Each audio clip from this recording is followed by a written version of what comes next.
병원은 어떤 곳입니까? 국군병은 민간병원으로 비유하자면은 3차 병원의 기능을 하고 있습니다. 군에서 발생하는 환자들의 최종 치료를 그렇죠, 담당하는 그런 역할을 하고 있습니다. 그 중에서도 특히 이제 우리 그 중령님이 계신 곳은 이제 외상센터. 네, 맞습니다. 지뢰 폭발, 수류탄 폭발이라든지 다른 폭발로 팔다리 같은 곳이 심하게 다치면서 기능을 잃을 수 있을 정도로 심하게 다쳤을 때 그럴 때 치료를 제공해 주는 곳입니다. 이게 이제 얼마 전에 쥐레를 밟은 한 병사가 걸을 수 있게 됐다라는 뉴스를 좀 봤는데 예.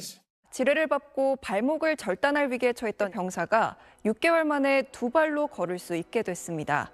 그 우리 그 병사분의 그 발 뒤꿈치 이식 수술을 집도하신 선생님이시라고 그래요. 아, 예. 아, 그렇군요. 이게 그 저희 그 실명을 이게 좀 밝혀도 괜찮을지 모르겠습니다. 아, 네. 환자랑도 얘기를 했고 아, 그렇습니까? 그리고 또 국가를 위해 헌신하다가 다친 장병이고 위에 영웅이기 때문에 맞습니다. 당연히 이름을 또박또박 말해줘야 된다고 생각합니다. 아, 그렇습니다. 예. 그러면은 제가 얘기를 드리겠습니다. 우리 그 표정호 일병님이신데 네, 맞습니다. 예. 아니 이게 저 사고가 난 게 혹시 언제인지? 사고는 2022년 10월경에 네. 발생을 했습니다. 이게 지뢰 관련 작업을 하다가 이렇게 폭발을 하면서 손상을 입게 되었습니다. 이게 혹시 그 지뢰 제거 작업이나 탐지 활동을 하시다가 예. 이 사고가 나신 건가요? 그런 유사한 작업이었고 아, 예, 그렇군요. 예. 지뢰를 저희가 이제 드라마나 영화에서 보면 밟았다가 떼면은 폭파가 네, 되는 걸로 네, 알고 있는데 네. 그렇지 않은 지뢰들도 많다고. 예, 맞습니다. 지뢰의 특성마다 다 다양하고 지뢰 종류 정말 다양하기 때문에 밟으면 터지는 지뢰도 그냥 밟기만 해도. 예, 그렇습니다. 야, 그러면 이 지뢰를 밟고 나서 예. 그러면 다리가 어떻게 되신 거예요? 정호 같은 경우, 우리 표일병 같은 경우는 환자 헬기 통해서 내원했고 소생실에서 환자를 처음에 봤습니다. 근데 너무 애뜨게 생겼는데 발에 이제 칭칭칭칭 감고서 이제 피가 이렇게 묻어 있는 그런 붕대를 감고 왔었고 뒤꿈치 쪽에 심하게 산산조각 나 있었고 형체를 알 수 없었던 상태였습니다. 그래서 2차 감염이 될 경우에는 다리 절단뿐만 아니고 그 절단조차 늦어질 경우에는 환자가 사망에 이를 수도 있습니다. 예.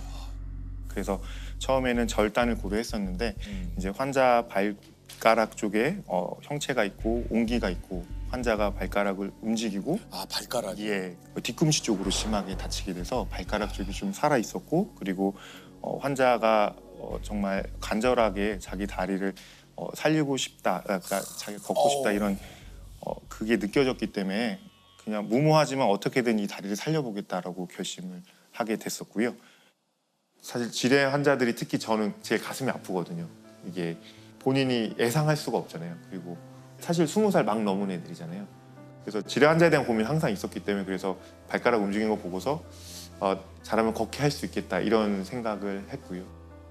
제가 여러모로 고민했을 때는 이제 조직 이식이라는 방법이 환자의 올려 있는 기능을 가장 회복하는 게 가장 좋을 것 같다라고 말씀을 드렸고 저희 이제 한국공공조직은행이라고 이제 장기뿐만 아니라 조직도 저희가 기증을 할 수 있거든요.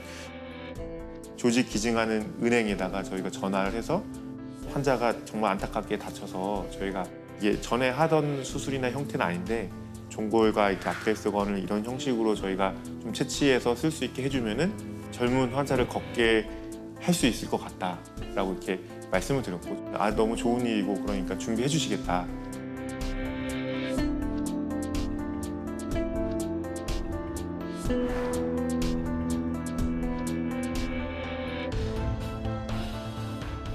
어떻습니까? 이거 사실 판단하기가 예. 이렇게 결정을 했지만 좀 두렵거나 하진 않으셨어요? 당연히 엄청 두려웠습니다. 당연히 일단은 보통 지뢰 환자에서는 대부분은 절단으로 이어지거나 하게 되는데 다른 분들이 가보지 않은 길을 선택하고 그거를 환자 보호자분과 상의해서 끌고 가는 치료 과정에 대한 두려움도 있었고요. 그리고 만약에 이 치료를 시행해서 오히려 최종 결과가 절단을 하게 된다면 처음에 절단했던 것보다 더 환자에게 나빠질 수 있다는 그런 충분한 걱정이 있었기 때문에 한마디로 안함만 못하게 되는 맞습니다. 경우가 있기 예. 때문에. 예. 그런 거에 대한 부담감이 굉장히 심했습니다. 근데 결국 환자의 의지가 강했기 때문에 그랬기 때문에 저희가 용감하게 결정을 할 수 있었던 것 같습니다.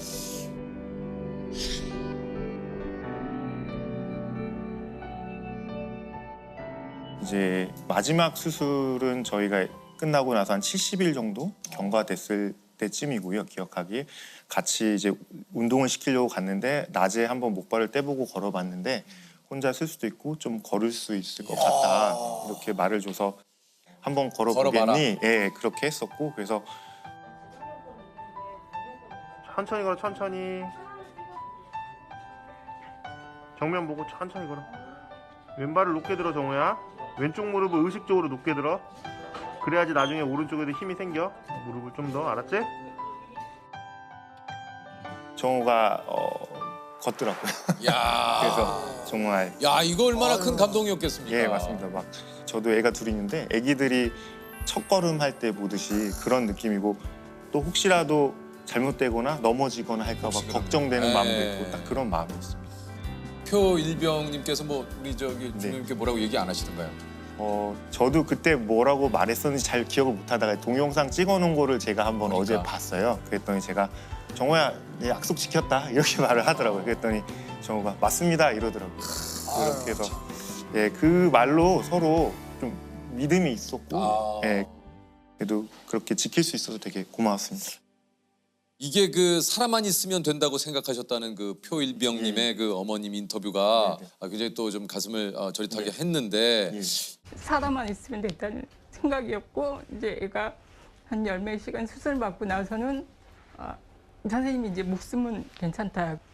이 부모님도 처음에는 아까 얘기하신 대로 좀 수술하는 걸 좀 불안해하셨다 그래요. 예, 저는 당연하다고 생각하고요. 일단은 제가 처음에 수술 들어가기 전에 너무 응급한 상황이기 때문에 전화로 만약에 수술이 빨리 끝나면은 다리를 자르는 거고 수술이 길면은 내가 다리를 살리는 수술을 하는 거니까 수술이 너무 길더라도 걱정하지 마시라고 불안해하지 하고 마셔라. 예, 그렇게 하고 수술 들어갔었고 1차 수술 끝나고 이제 보호자분 얼굴은 처음 뵙게 됐습니다.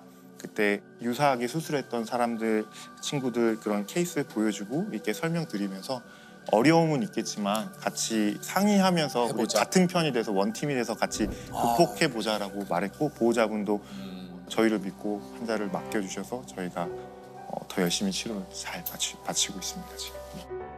안녕하세요. 저는 표일병 엄마입니다. 표일병은 이제 병원에서 회복하고 있습니다. 기억이 너무 가슴이 막 그때 떨려가지고 천안에서 올라오는 때 막 전화를 여러 통 받았는데 뭐 애 목숨도 왔다 갔다 하고 목숨이 왔다 갔다 하니까 저희는 아무 생각도 안 나고 무슨 말을 해야 될지도 모르겠고 막 그래가지고 도착을 하고 이제 했는데 선생님 그때 그 목소리가 기억이 나요. 꼭 걷게 해드리겠다고 하시더라고요. 그래서 그럼 꼭 걷게 해달라고 그랬죠. 선생님도 알겠다고 조금 더 나가서 뛸 수도 있게 만들어 주시겠다고 하길래 저희는 그래서 믿고 맡겼는데 죽을 뻔한 애가 다시 살아났고 걸을 수 없다고 믿었던 애가 걸을 수 있고 뛸 수가 있다는데 더 이상 바랄 게 없더라고요. 그래서 선생님한테 맡기는 게 당연했고 그때는 저희 부부한테는 정말 선생님이 너무너무 감사했죠. 지금 많은 재활을 아직은 앞두고 있지만 선생님하고 정우가 잘 해나갈 거라고 믿고 정말 정말 대단하다. 내 자식이지만 정말 이 고통을 참고 와줘서 고맙다는 생각이 들더라고요. 그래서 참 대견하다. 병사분의 그 현재 상태는 좀 어떻습니까? 지금은 많이 회복돼서 목발 없이 두 발로 걷는 거를 제가 열심히 하고 있는 단계에 있습니다. 우리 표정어 일병님의 빠른 쾌유를 빕니다. 한반도에 남아 있는 지뢰가 대략 한 얼마나 됩니까? 사실 제가 최근에 우리나라에서 군인들이 지뢰 다친 환자를 제 생각엔 전부 다 수술한 사람인데요. 네. 근데 제가 아는 거는 우리 대한민국 국군의 규모보다 더 많다. 이게 근데 그것도 추정일 뿐 이게 정확한 수치는 아닌 걸로 알고 있습니다. 이게 이제 여기 보니까 오타와 조약이라고 대인 지뢰 규제 조약에 가입이 안 돼 있어서 예. 그래서 이게 지뢰 매설이 불법이 아닌 거예요? 예, 어쨌든 우리나라는 지금 휴전 상태, 휴전 국가이기 때문에 그렇군요. 예, 보통 이제 우리 구러시아 네. 소련 쪽 그쪽에서는 이제 PMD 계열의 지뢰를 많이 쓰는 걸로 알고 있고요. PMD 그냥 계열. 이름입니다. 아, 예. PMD라. 예, 그리고 미국 쪽과 가까운 동맹국들 쪽에서는 이제 M 계열의 지뢰를 많이 쓰게 되는데 PMD 계열 쪽은 보통 우리가 장양량이라고 해서 폭발의 힘을 표현할 때 에너지의 힘을 화약의 양으로 표현하게 되는데요. 북한 쪽 지뢰는 통상적으로 PMD 계열은 한 200g 이상의 수준으로 알려져 있고요.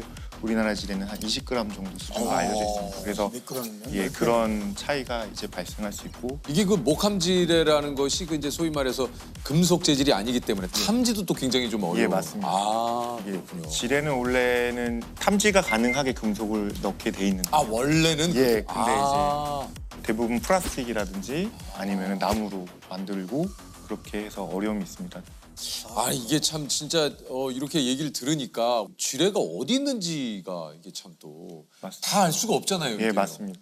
아직까지 지뢰가. 이제 지뢰를 제거하고 있지만 그래도 꼭 전방뿐만 아니고 그쵸. 후방 지역에서도 이제 일사 후퇴 때 치열했던 낙동강이라든지 서해안 해변 쪽으로도 아직 매설이 예, 있는 걸로 알고 있고 이게 가끔도 그 장마철이나 이럴 때 되면 예, 네. 이게 그 지뢰가 하늘에 와서 이게 그 토사에 쓸려 내려가지고 네네. 사고가 나기도 예, 하고. 예, 예. 민간 분들도 군인 분들도 그렇게 많이 다치시게 되고 그래서 제 개인적으로는 이제 좀 경험이 쌓이다 보니까 그래서 항상 비가 많이 오고 난 그러니까 한 가을쯤에 좀 많이 긴장을 하고 있습니다.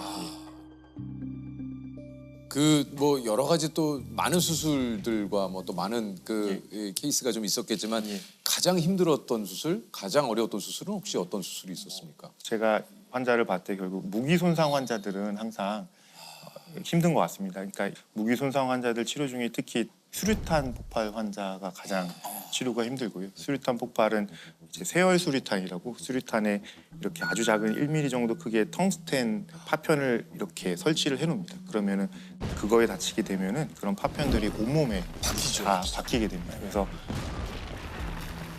제가 치료했던 환자 중에 가장 힘들었던 환자는 온몸에 파편이 폐부터 다리까지 다 있었고 오른쪽 다리 무릎 아래로 혈관 손상으로 피가 전혀 통하지 않는 상태였습니다. 근데 피가 안 통하는 상황에서 의학적으로 아무리 길게 잡아도 6시간 안에 대관절은 혈관을 다시 개통시켜주지 않으면은 이 조직을 살릴 수가 없는데요. 말 그대로 괴사가 일어나는. 예, 맞습니다. 골든 타임이 6시간입니다. 예, 맞습니다. 6시간입니다. 대관절. 근데 환자들이 병원까지 도착하는 시간 검사를 하고 그리고 올라가서 마취를 하고 이런 시간들을 아무리 단축시켜도 3-4시간 정도 진짜 빨라도 3-4시간 정도는 소요가 되기 때문에 이 환자들의 혈관을 개통을 시켜야 되는 골든타임은 실제로 1-2시간밖에 되지 않습니다.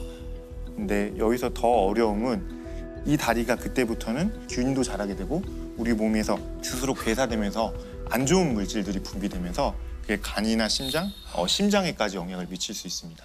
그럼 진짜 더 예. 이제 맞습니다. 그래서 그 환자 같은 경우도 제가 수술장에 들어가서 혈관을 찾고 있는 중에 우리 심장에 좀 무리가 가고 있는 신호라든지 피 검사 결과가 확인됐었고 다른 선생님들이 이 환자가 5분 이상 버티기 좀 어려울 것 같다라고 말해줬고 그래서 제가 5분만 시간을 달라. 내가 만약 5분 안에 혈관을 잊지 못하면은 환자 다리를 자르도록 하겠다. 그러니까 어떻게든 5분만 좀 나에게 시간을 달라고 했었고 그때 1초 1초가 너무 아깝고 계속 환자 상태 확인하게 되고 내가 지금 능력이 부족해서 못 찾거나 아니면 내가 그 상황에서 절단을 느리게 하거나 해서 이 환자에게 혹시라도 문제가 생긴다면 시간과의 싸움에서 다행히 찾았습니다. 그래서 내 판단으로 해서 수술장에서 아무것도 못 해보고 죽을 수도 있다라는 그 감정과 압박감을 느꼈을 때 사실 제가 정형외과를 지원할 때 정형외과가 생사 여부를 가르는 순간이 있을 거라 생각하진 못했었는데 진짜 예, 그러네요. 우리가 생각하는 정형외과 예, 맞습니다. 우리가 생각하는 예, 정형외과는 예, 예. 그렇죠. 예. 근데 그렇지 않구나. 그래서 항상 겸손해야 되구나 이런 생각을 많이 하게 됐었어요. 이게 국내 최초로 시도한 수술도 좀 있으시다고 그래요. 네. 그 스위스에 제가 잠깐 일주일 정도 심포지움 학회 같은 거 공부를 갔을 때 그 미군 군의관이 강의를 하는데 거기서 수액질을 이용해서 혈관을 이어서 팔 다리를 살리는 걸 보고서 저렇게 수술장에서 실제로 이용하면 좋겠다 해서 예전에 그 차량을 후진 유도를 하다가 팔이 껴서 위팔 쪽에 이제 혈관과 신경이 다쳤던 환자가 있었고, 그래서 응급실에 내원했을 때는 전혀 피가 안 통하고 움직임이 없었던 환자였는데, 그런 환자에서 저희가 혈관이 손상된 위치를 찾아도 1시간에서 2시간 내에 혈관을 완전히 피가 통하게 만들어야 되는데, 혈관을 저희가 이제 자가혈관을 이용할 경우에 허벅지나 이런 쪽에서 혈관을 이식하고 떼서 이식해서 옮기는 데까지 시간이 있기 때문에, 그럴 경우에는 그 혈관을 옮기는 동안에도 괴사가 진행돼서 그 환자에서 처음으로 혈관이 손상된 위치를 찾고, 그다음에 저희 일반적으로 우리 수혈하거나 수액을 맞을 때 쓰는 네. 그 수액줄을 길이에 맞게 잘라서 바로 혈관과 혈관을 잇고 이어서. 예, 묶어서 타이를 해서 피를 통하게 해서 팔을 이렇게 살렸어요. 예. 우리가 그 수액을 맞는 수액 줄로. 네, 맞습니다. 그냥 일반적인 수액줄입니다. 지금 말씀하신 그분께서는 지금 경과가 어떻습니까? 지금 손은 움직일 수 있고 어깨를 어머나. 움직일 수는 있는데 팔을 구부릴 수 없어서 굉장히 힘들어했습니다. 그래서 네. 저한테 어떻게든 좀 팔을 구부리고 싶다라고 계속 의견을 말해서, 그 친구도 똑같이 공공조직에 기증받은 그런 조직을 이용해서 근육을 재건해주는 수술을 통해서 이제 팔을 구부릴 수 있게 해줬습니다. 이야. 구부려봐. 팔꿈치 왼쪽. 좀 올려야 돼. 근데 이쪽으로 이렇게 그래. 올려야 돼. 어쨌든 하면 요 정도까지 하고 다시 또 팔 내려봐. 쭉 펴봐. 기억에 남는 또 환자가 또 좀 있으시다 그래요. 제가 초창기에 수술을 할 때였는데요. 환자가 휴가 중에 이제 높은 건물에서 떨어지면서 허리 쪽에 신경이 이제 문제가 생겨서 발목을 전혀 움직일 수 없었던 상태였습니다. 그래서 큰 규모의 병원에서, 굉장히 유명한 병원에서 걷기는 힘들 것 같다라고 이렇게 결론을 내려서, 저희가 이제 그런 환자들은 의무 조사라는 걸 해야 됩니다. 이게 급수를 매겨서 그 친구들이 나중에 적절한 사회생활을 할 수 있도록 보상과 관련된 그런 급수를 매겨서 나중에 하는 그런 절차가 있는데요. 그 친구가 그런 의무조사를 목적으로 저희 병원에 입원해 있었고, 그 중에 이제 관련해서 저희한테 컨설트가 왔었습니다. 그래서 어머니랑 이야기를 하는데, 제가 뭔가 걷게 해줄 수 있을 것 같은데 걷지 못한다고 듣고 있었고, 환자는 원래 축구 선수를 꿈꾸던 젊은 아이였는데 거의 누워 지내다 보니까 엉덩이에 굉장히 큰 욕창이 있었고, 보호자분도 경제적으로 어려운 상황이었는데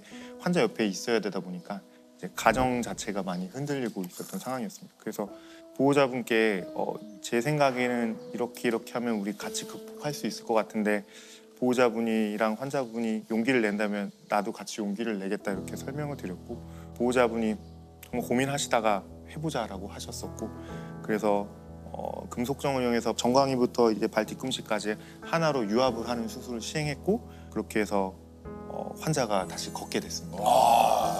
그래서 그 친구가 전역하고 나서 운전면허도 따고 취직도 하셨어요. 취직도 했습니다. 그래서 다시 사회로 돌아가서 굉장히 기억에 남고, 그때 환자 포기하지 말자, 쉽게 포기하지 말자, 그 생각 다시 한번 했다. 이거야말로 진짜 환자분의 입장에서는 기적과도 같은 일 네, 아니겠습니까? 맞습니다. 야.